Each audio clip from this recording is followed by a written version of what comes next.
Every year, my older brother and I would make the same pilgrimage. We'd pack our backpacks and head to Sierra Madre National Park, where our grandfather used to take us when we were kids. It was our time to disconnect from the world and reconnect with each other. We'd been doing this for 7 straight years, and nothing out of the ordinary had ever happened. This year, we decided to explore a new area of the park, further away from the main trails. We'd heard rumors of a hidden lake that very few tourists knew about. According to the map, it was called Lost Lake, and it was about a 3-hour hike from our base camp. The name seemed strange to me, but my brother was excited about the adventure. The first night, we camped near the main trail, as usual. Everything went normally, until around 2 in the morning when I woke up to a strange sound. At first, I thought it was my brother snoring, but when I turned over, I saw he was awake too, staring at the ceiling of the tent with wide eyes. "Do you hear that?" he whispered to me. I stayed silent and listened carefully. It was a rhythmic sound, like drums, but very distant. So distant you could barely perceive it, as if it was coming from very deep in the forest. The rhythm was slow and steady, like a giant heartbeat. "Must be some group of campers," I told him, but deep down, I knew there was nobody else in that area of the park. We'd asked at the entrance, and they told us we were the only ones registered for that area. The drums continued for about an hour, always with the same monotonous rhythm, until they gradually faded away. My brother and I stayed awake until dawn, but we didn't hear anything else. The next morning, we decided to go ahead with our plan to find Lost Lake. As we walked along the trail, I couldn't get the sound of the drums out of my head. There was something disturbing about that rhythm, something that made me feel watched. After 3 hours of intense hiking, we finally reached the lake. It was beautiful, completely surrounded by giant pines and with water so clear you could see the bottom. But there was something strange about the atmosphere. Despite being broad daylight, the place felt gloomy, as if the shadows from the trees were denser than normal. We set up our temporary campsite by the shore and decided to explore a bit. My brother wanted to walk around the lake to see if there was a good spot for fishing the next day. I preferred to stay close to camp, but I didn't want to seem cowardly. As we walked along the shore, I noticed something peculiar. There were marks in the mud near the water, as if someone had been walking barefoot there recently. The footprints were strange, larger than those of a normal person, and they were arranged in perfect circles around certain points of the lake. "Look at this," I told my brother, pointing to the marks. He came over and examined them curiously. "They're very large," he murmured. "And look, there are more over there." Indeed, there were similar circles of footprints at other points around the lake. It was as if groups of people had been dancing in circles at different places along the shore. That night, around 11 o'clock, the drums started again. But this time, they weren't coming from far away. This time, they were coming from the other side of the lake. My brother came out of the tent to look, and I followed him. At first, we didn't see anything, but when my eyes adjusted to the darkness, I could make out an orange light flickering among the trees on the opposite side. "Is that a campfire?" my brother asked. "I don't know, but we shouldn't be alone here," I replied. The drums intensified, and now we could hear voices. They weren't normal voices talking or singing. It was something more primitive, like guttural chants that combined with the rhythm of the drums. The sound bounced off the mountains around the lake, creating a disturbing echo that seemed to come from all directions. Suddenly, my brother grabbed my arm. "Look at the water," he whispered to me. When I looked toward the lake, I felt my blood freeze. There were lights under the water, small blue lights that moved in circular patterns, as if following the same shapes we had seen in the mud prints during the day. "That's not normal," I murmured. The underwater lights began to move faster, forming spirals that headed toward our shore. The drums and chants became intense, almost deafening. And then, as suddenly as it had begun, everything stopped. The silence was absolute. You couldn't even hear the normal sounds of the forest. No crickets, no owls, no wind through the leaves. It was as if the entire forest was holding its breath. "We're leaving," I told my brother. "Now." He didn't argue. In less than 10 minutes, we had everything packed and were walking back along the trail with our headlamps. It was dangerous to walk at night on mountainous terrain, but I'd rather risk a fall than stay near that lake. During the walk back, every few minutes, we heard branches breaking around us, as if something was following us through the trees. But every time we shined our flashlights, we saw nothing. We didn't stop until we reached our car at dawn. We drove straight home without saying much during the trip. A few weeks later, I decided to research Lost Lake. What I found made me understand why it was called that. According to historical records of the area, more than 100 years ago, a group of 25 people had disappeared near that lake. They were members of a religious sect that believed they could communicate with spirits through rituals in places of natural power. They never found the bodies. The lake became a restricted area for decades until they finally opened it to the public again, but without mentioning the history in any official park publication. My brother and I have never returned to that area of the park. And although 3 years have passed since then, I sometimes still wake up in the early morning thinking I hear the sound of distant drums. There are places in this world that keep secrets that are better left undiscovered. Lost Lake is one of them. When I was 22, I decided to take a solo camping trip to Pine Ridge National Forest. It was my first time camping alone, but I needed the solitude after a messy breakup. I chose a remote campground called Whispering Pines, about 40 minutes from the nearest town. The ranger at the entrance warned me that I'd likely be the only camper there since it was mid-October and the weather had been unpredictable. I set up my tent at site number 7, which was tucked away in a grove of massive pine trees. The isolation felt perfect at first. No cell service, no people, just me and the forest. I spent the afternoon reading and preparing a simple dinner over my camp stove. The first strange thing happened around sunset. I was sitting by my small campfire when I heard what sounded like a camera shutter clicking somewhere in the trees behind me. It was distinct and mechanical, not like any natural forest sound. I turned around and scanned the tree line but saw nothing. I convinced myself it was probably just a branch snapping or a pine cone dropping. But then it happened again. Click. This time from my left side, maybe 30 feet away. Then another click from my right. I stood up and called out, "Hello? Is someone there?" My voice echoed slightly through the trees, but no one answered. Over the next hour, as darkness settled in, I heard the clicking sounds periodically from different locations around my campsite. Always the same mechanical sound, like an old camera taking pictures. But I never saw anyone, and the sounds never seemed to get closer or farther away. I tried to rationalize it. Maybe it was some kind of beetle or bird I wasn't familiar with. But deep down, I knew it sounded exactly like camera shutters. That night, I barely slept. Every time I started to drift off, I'd hear another click from somewhere outside my tent. Sometimes it would be a single click, sometimes a rapid series, like someone taking multiple shots. By morning, I was exhausted and on edge. I considered packing up and leaving, but I had planned this as a 3-day trip, and I didn't want to let paranoia ruin it. Maybe I was just being overly sensitive because I was alone. The second day was quiet during daylight hours. I went on a short hike to a nearby overlook and tried to enjoy the autumn scenery.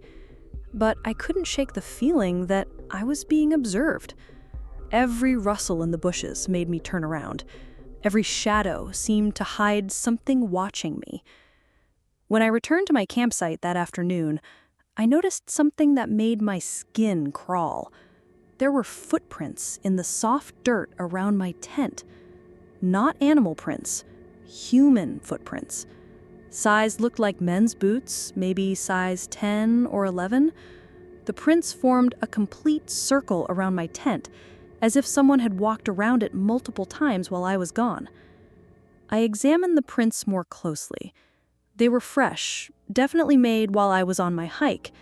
The person had walked very close to my tent, sometimes within inches of the fabric walls. The thought of someone circling my tent like that while I was away made me feel sick. I immediately started breaking down my camp. I didn't care about cutting the trip short anymore. As I was stuffing my sleeping bag into its compression sack, I heard a stick break in the forest behind me. I spun around and caught a glimpse of something moving between the trees. A dark figure, too far away to make out details, but definitely human-shaped. "Hey!" I shouted. "Who are you? What do you want?" The figure disappeared deeper into the forest. But then I heard that clicking sound again, this time much closer. Click, click, click, like someone was taking rapid-fire photos of me packing up. My hands were shaking as I threw the rest of my gear into my car. I kept looking over my shoulder, expecting to see someone watching me from the trees. The clicking continued sporadically, always from just outside my line of sight. As I drove toward the exit of the campground, I had to stop at a narrow bridge over a creek. While I was waiting for what looked like a park maintenance truck to cross from the other side, I glanced in my rearview mirror. There was a man standing in the road about 50 yards behind my car. He was tall and thin, wearing dark clothes and what looked like a baseball cap. He was holding something in his hands, something with a long lens, a camera with a telephoto lens. He was pointing it directly at my car. I honked my horn frantically, but the maintenance truck was taking its time crossing the bridge. When I looked in the mirror again, the man was gone, just vanished, like he'd stepped off the road into the forest. The moment the bridge was clear, I gunned it out of there. I didn't slow down until I reached the highway, and even then I kept checking my mirrors for the next hour of driving. When I got home, I immediately looked up Pine Ridge National Forest online. I found several forum posts and blog entries from other campers who had experienced similar things. People reported hearing camera sounds, finding footprints around their tents, and seeing a tall man with a camera watching them from the forest. One post from 6 months earlier described almost exactly what had happened to me, down to the circular footprints around the tent. The person who wrote it was a woman who had been camping alone at the same campground. She included a blurry photo she had managed to take of the man with the camera.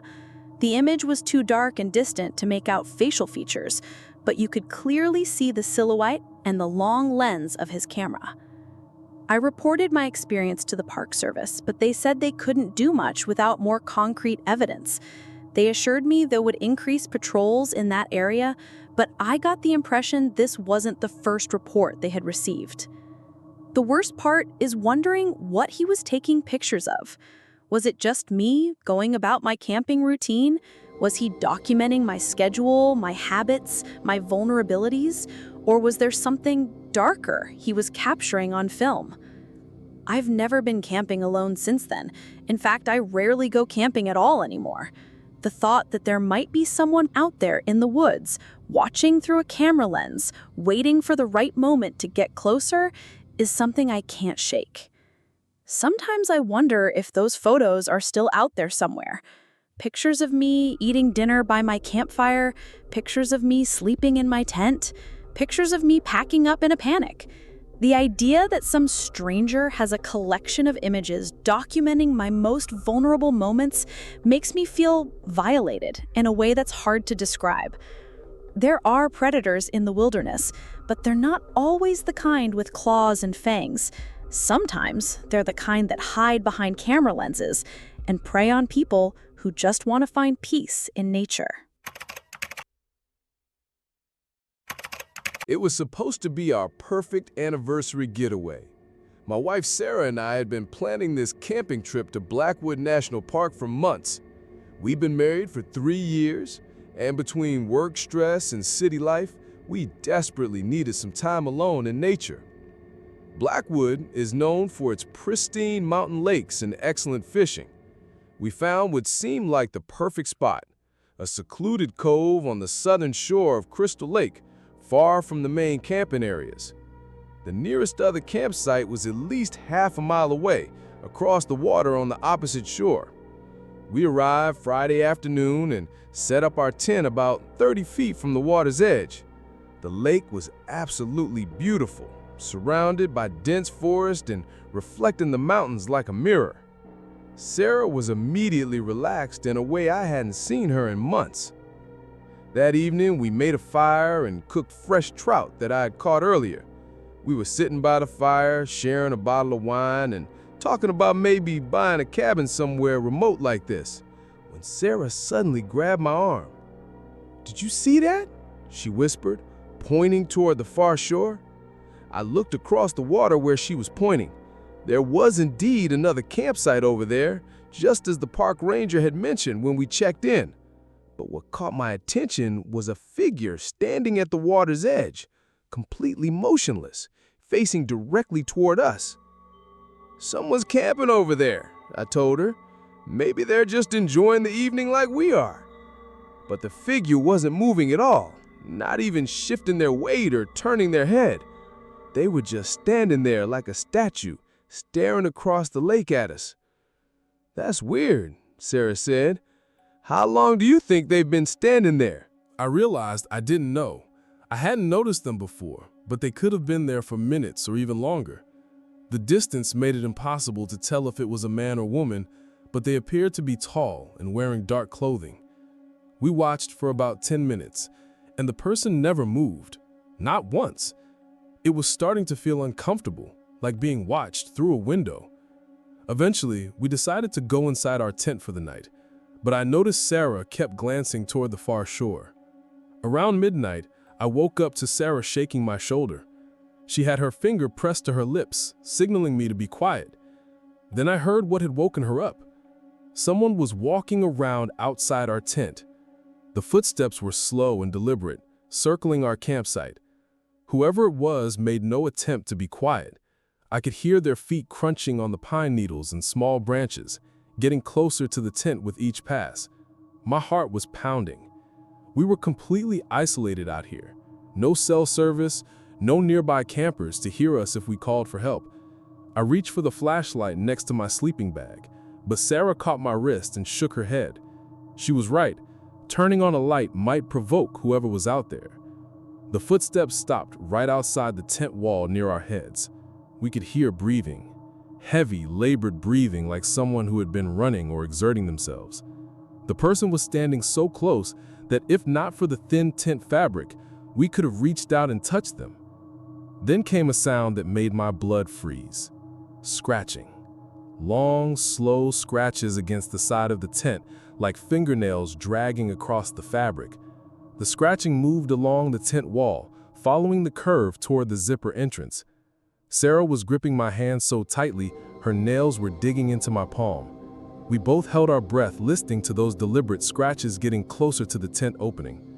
Suddenly, the scratching stopped. The breathing stopped. Everything went silent. We waited in that silence for what felt like hours, but was probably only 20 minutes.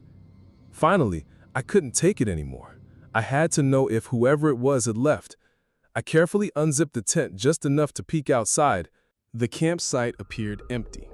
Our fire had died down to glowing embers, and I couldn't see anyone in the immediate area. But when I looked toward the lake, my stomach dropped. The same figure was standing at our shoreline now, maybe 15 feet from our tent, completely still, facing directly toward us. Even in the dim light, I could tell it was the same person who'd been on the far shore earlier. Somehow, they had crossed the lake and was now standing guard at our campsite like a sentinel. We spent the rest of the night taking turns keeping watch through the small mesh window in the tent.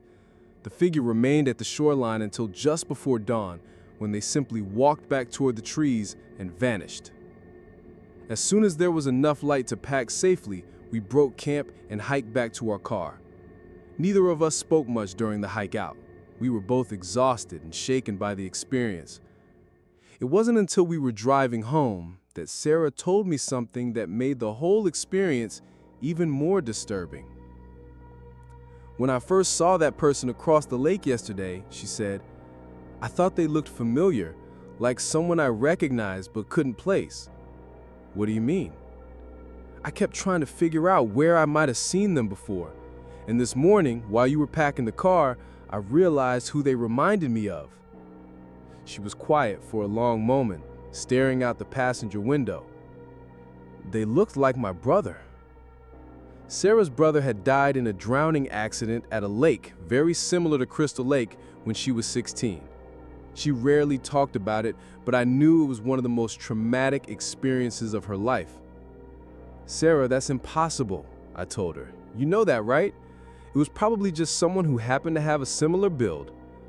But even as I said it, I was remembering how the figure had stood so perfectly still for so long, how they had somehow crossed the lake without making any noise, how they had appeared and disappeared like they weren't quite bound by normal physical limitations. We never went back to Blackwood National Park. Sarah refused to even discuss it, but sometimes, late at night when we're lying in bed, she'll grab my hand suddenly and say she heard something outside. I always check, and there's never anything there. But I can't shake the feeling that someday I'm gonna look out our window and see that same motionless figure standing in our yard, watching and waiting. Some losses leave wounds that never fully heal, and sometimes those wounds can attract things that should stay buried. My boyfriend Jake and I had been planning this hiking trip to Red Canyon National Park for months.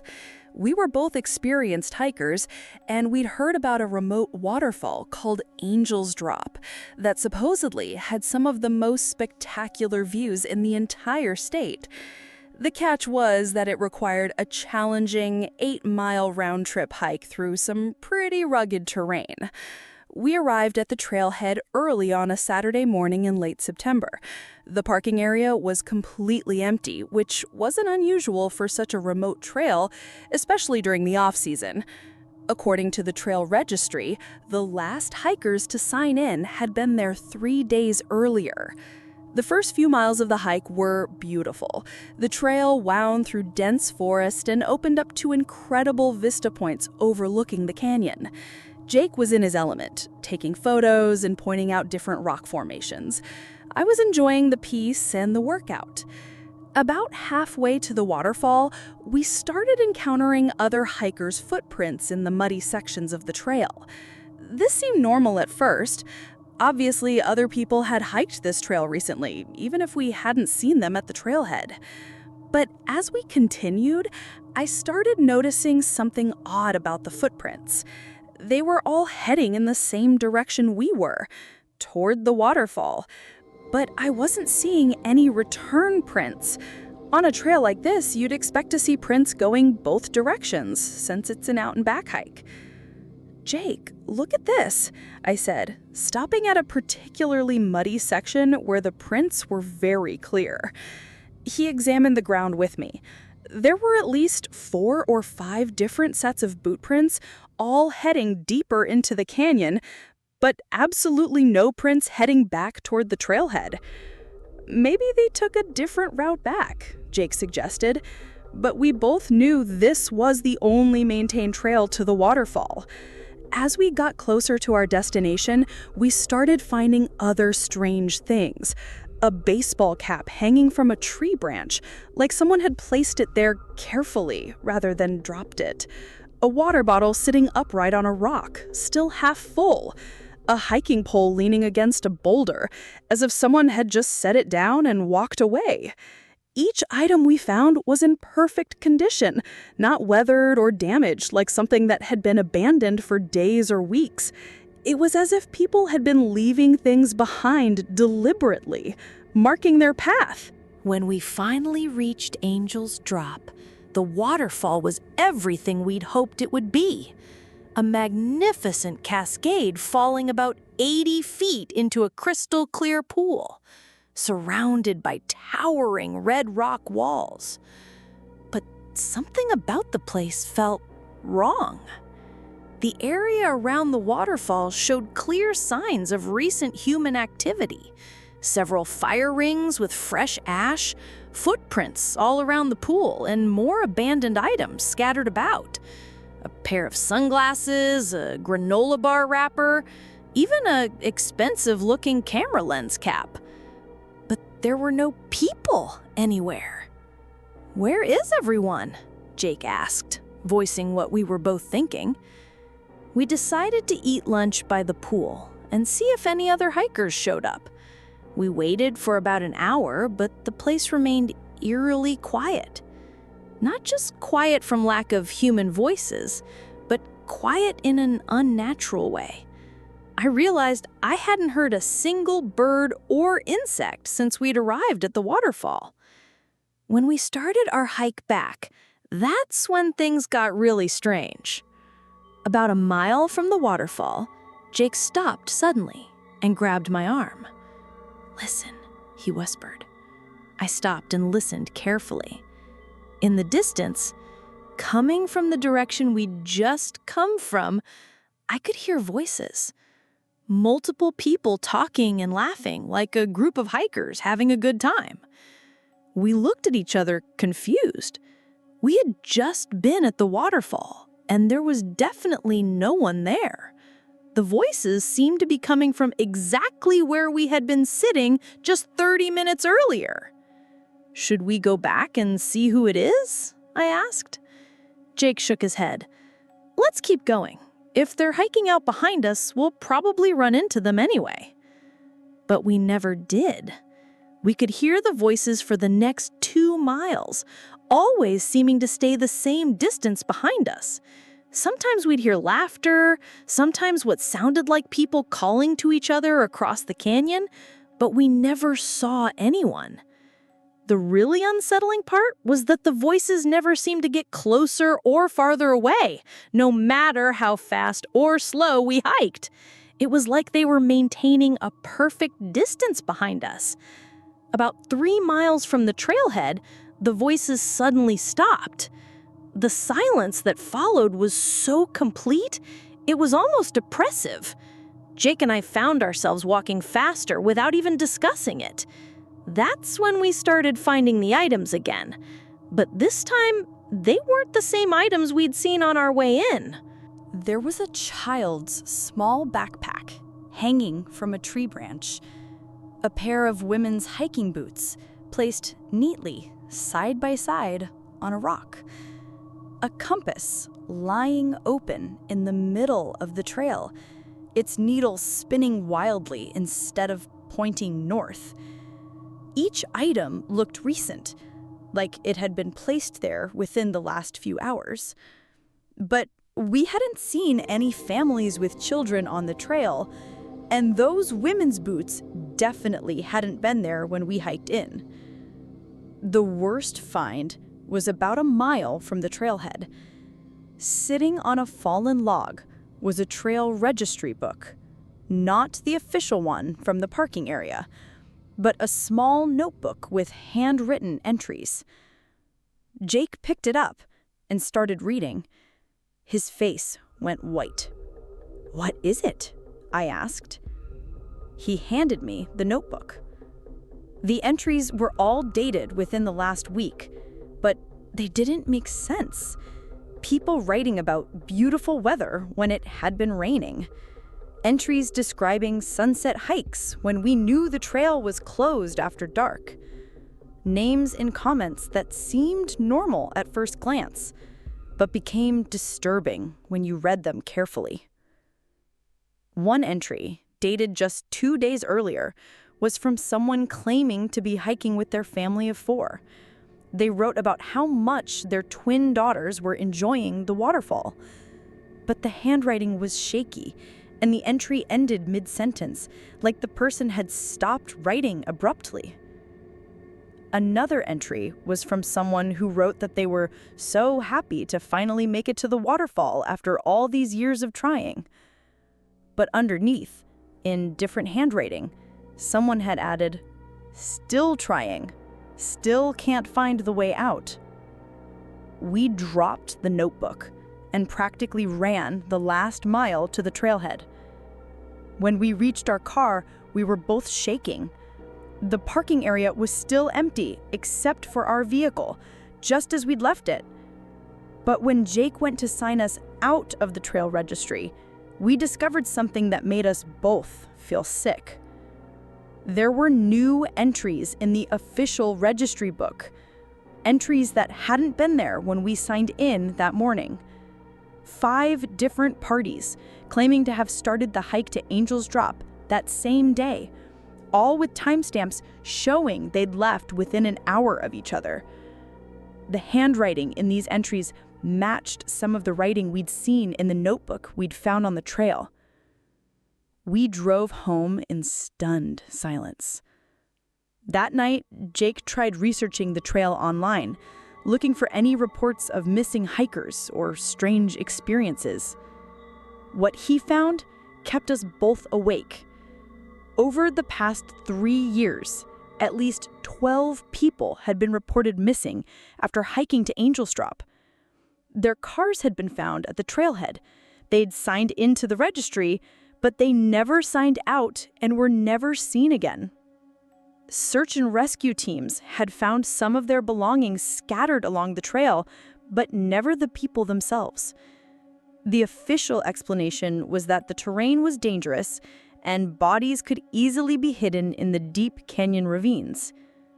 But Jake found forum posts from other hikers who'd experienced similar things. Voices that followed them, abandoned items that appeared and disappeared, registry entries that didn't make sense. We've never gone back to Red Canyon National Park, but sometimes I wonder about those voices we heard behind us on the trail. I wonder if they were the people who signed into that registry but never signed out. And I wonder if someday other hikers will find our names written in a mysterious notebook, claiming we're still trying to find our way back from Angel's Drop. My girlfriend Emma and I had been visiting Thornfield Lodge for 3 years running. It was a small, family-owned wilderness retreat tucked away in the mountains of North Carolina, about 2 hours from the nearest town. The lodge had 12 cabins scattered throughout 50 acres of pristine forest, each one completely private and secluded. What drew us back every year was the isolation and the genuine hospitality of the owners, an elderly couple named Martha and Bill Henderson. They'd run the place for over 30 years, and they treated every guest like family. The lodge wasn't fancy, but it was peaceful and authentic in a way that's hard to find anymore. This year, when we arrived on a Thursday evening in late October, something felt different immediately. The main lodge building, which usually had warm lights glowing in the windows and the smell of Martha's cooking drifting from the kitchen, was dark and quiet. Our cabin keys were waiting for us in an envelope tacked to the front door, along with a handwritten note from Martha. The note explained that they were dealing with a family emergency and had to leave unexpectedly. They apologized for not being there to welcome us personally, but said we should make ourselves at home. The note mentioned that we were the only guests that weekend, and that if we needed anything, we could help ourselves to supplies from the main lodge. Emma was disappointed not to see Martha and Bill, but I was actually excited about having the entire place to ourselves. 50 acres of wilderness with just the two of us sounded romantic. Our cabin, number 7, was our usual one, a cozy 2-room log structure with a stone fireplace and a small kitchen. It sat about a quarter mile from the main lodge, connected by a winding dirt path through the woods. The nearest cabin was number 5, about 200 yards away through the trees. We spent Thursday evenings settling in and enjoying the solitude. I built a fire while Emma unpacked our groceries. We opened a bottle of wine and talked about maybe extending our stay an extra day since we had the place to ourselves. Around midnight, as we were getting ready for bed, Emma paused while brushing her teeth and looked out the bathroom window. "Did you see that light?" she asked. I looked over her shoulder out the window, which faced toward where cabin 5 should be. Through the trees, I could see a faint, warm glow, like someone had a fire going, or maybe some lanterns lit. Must be another guest Martha forgot to mention, I said. But that didn't make sense. When we'd driven in, Cabin 5's parking area had been empty. We would have seen another car when we passed it on the way to our cabin. Maybe someone arrived after us, Emma suggested, but she looked troubled. The next morning, we walked over to Cabin 5 to introduce ourselves to our neighbors. But when we got there, the cabin was clearly empty. No car in the parking area, no signs of recent occupation, and when I peeked through the windows, the interior looked undisturbed. "That's weird," Emma said. "I definitely saw lights there last night." We spent Friday hiking some of the trails around the property and exploring parts of the lodge grounds we'd never seen before. Everything was peaceful and normal during the day, but as evening approached, we both started feeling uneasy for reasons we couldn't explain. After dinner, we were sitting by our fire when Emma grabbed my arm. "There it is again," she whispered. The light was back at Cabin 5, flickering through the trees like firelight. But this time, we could also see what looked like shadows moving around inside the cabin, as if people were walking back and forth in front of the windows. "We should go check it out," I said, though I really didn't want to. Emma shook her head. "Something doesn't feel right about this." She was right. There was something deeply unsettling about seeing lights and activity in a cabin we knew was empty. But I couldn't just ignore it. I grabbed a flashlight and told Emma to stay by our fire. The walk to Cabin 5 took about 5 minutes through the dark woods, following a narrow trail marked with small reflective markers. As I got closer, I could hear what sounded like voices coming from inside the cabin, multiple people talking, quietly, though I couldn't make out any words. When I reached the cabin, all the windows were glowing with warm, golden light, and I could clearly see shadows moving around inside. It looked exactly like a group of people having a cozy evening together. But when I walked up to the front door and knocked, everything went silent. The voices stopped, the shadows stopped moving, but the lights remained on. I knocked again, harder this time. "Hello? Is anyone in there?" Nothing. Complete silence. I tried the door handle, expecting it to be locked, but it turned easily. The door swung open, and I found myself looking into Cabin 5's main room. It was completely empty and dark. No furniture had been moved, no fire in the fireplace, no lanterns or electric lights on anywhere. The cabin looked exactly as it had that morning when we'd peeked through the windows, unoccupied and undisturbed. But I had just seen lights and shadows from outside. The warm glow had been unmistakable, and the shadows had been moving just seconds before I opened the door. I stood in the doorway for several minutes, shining my flashlight around the empty cabin, trying to make sense of what I'd seen. Finally, I closed the door and walked quickly back to Emma. "What happened?" she asked as soon as she saw my face. I told her what I'd experienced, and she went pale. "We should leave," she said immediately. "Emma, it's past 10 at night. We'd have to pack everything and drive 2 hours on mountain roads in the dark." She was quiet for a moment, then nodded reluctantly. "But we're leaving first thing in the morning." We went to bed around 11, but neither of us could sleep. Every little sound outside, wind in the trees, a branch creaking, an owl calling, made us both tense up.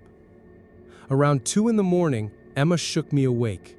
She was sitting up in bed, staring toward the window. "Listen," she whispered. I held my breath and listened carefully. In the distance, coming from the direction of the main lodge, I could hear music. Faint, but definitely music. Something that sounded like a piano and maybe some string instruments. It was old-fashioned music, like something from the 1940s or 1950s. We both got up and looked out the bedroom window toward the main lodge. Every window in the building was lit up, and we could see silhouettes of people moving around inside. It looked like there was a party going on. "That's impossible," I said. "Martha and Bill aren't here. We're supposed to be alone." But the evidence was right in front of us. The main lodge was clearly full of people having some kind of celebration. We could hear laughter now mixing with the music, and the shadows in the windows looked like people dancing. Emma started crying. "I want to leave, now! I don't care how dark it is!" I was about to agree with her when the music suddenly stopped. The laughter cut off mid-sound. And one by one, the lights in the main lodge began going out. Within 30 seconds, the entire building was dark and silent again. We threw our belongings into our bags as quickly as possible and ran to the car. I'd never been so grateful to hear an engine start in my life. As we drove down the winding dirt road toward the main highway, Emma kept looking back through the rear window. "Drive faster," she said. I glanced in the rearview mirror and saw what had frightened her. Every cabin we passed, all 12 of them, had lights on in their windows, and in each one, I could see silhouettes of people moving around, as if the entire lodge was suddenly full of guests. We didn't slow down until we reached the highway, and we didn't stop driving until we got home. The next week, I called the lodge to let Martha and Bill know we'd had to leave early due to a family emergency of our own. I didn't want to worry them with what we'd experienced. But the number was disconnected. I did some research online and discovered that Thornfield Lodge had been permanently closed for over 2 years. Martha and Bill Henderson had both died in a car accident while driving to town for supplies, and their property had been tied up in legal disputes ever since. According to the records, no one had been maintaining the property or hosting guests during that time. But we had definitely stayed there. We had the photos on Emma's phone to prove it. We had receipts from our previous visits, reservation confirmations, even a thank you card Martha had sent us after our first stay. When I tried to show Emma the research I'd found, she refused to look at it. "I don't want to know," she said. "Some things are better left alone." We've never talked about that weekend since then, and we've never gone back to that part of North Carolina. But sometimes, late at night, I find myself wondering about those lights in the windows and those shadowy figures we saw moving around. I wonder if Martha and Bill are still there in some way, still welcoming guests and making sure everyone feels at home. And I wonder if, had we stayed longer, we might have been welcomed into whatever gathering was taking place at the main lodge that night. Part of me is grateful we left when we did, but another part of me will always wonder what we might have discovered if we'd been brave enough to walk down that path and knock on the main lodge door while the music was playing and the lights were on.